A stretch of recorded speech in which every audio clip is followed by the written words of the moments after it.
میں نے جب شادی کی تھی تمیز سے واللہ نہیں کی تھی میں نے جب دوسری شادی کی، آپ کیا سمجھ رہے ہیں میں دولہا بن کے جا رہا تھا، صحرا میرے گلے میں تھا اور مجھے گھوڑے پہ بٹھا کے، پہلی تو ایسے ہوئی ہے، صحرا میرا تو وہاں بھی نہیں تھا لیکن عزت سے ہوئی ہے، دوسری تھوڑی ایسے عزت سے ہوتی ہے، کوئی صحرا گلے میں نہیں تھا، چھپتے پھر رہے تھے، موسٹ وانٹڈ بنے ہوئے تھے، دھمکیاں آ رہی تھیں، اتنی بےزتی ہوئی ہے کہ بےزتی کا احساس کیا ہو گیا تھا، ختم، کہیں سے عزت مل جائے اس کی بھیک مانگ رہا تھا میں۔ ایک رشتہ دار تھے، ان کو میں نے بتایا کہ مجھے گالیاں پڑ رہی ہیں، تو انہوں نے کہا کام کیا آپ کو مٹھائی کھلائیں گے کیا آپ کو اس کام؟ ہم نے کہا ایسی کی بھاڑ میں جاؤ یار، جب اللہ کی اجازت ہے اور سوسائٹی میں اس کا فائدہ ہے، جاؤ بھاڑ میں، تمہاری ایسی کی تیسی۔ پھر جب زیادہ بےزتی ہوتی ہے نا تو بےزتی لیس ہو جاتا ہے آدمی۔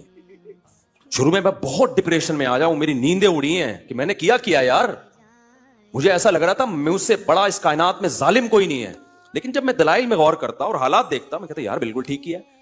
1-1.5 سال تو سمجھاتا رہا ہوں کہ بھائی لوگ مان جائیں پھر میں کروں گا یہ کام، کوئی بھی نہیں مانتا، یہ دماغ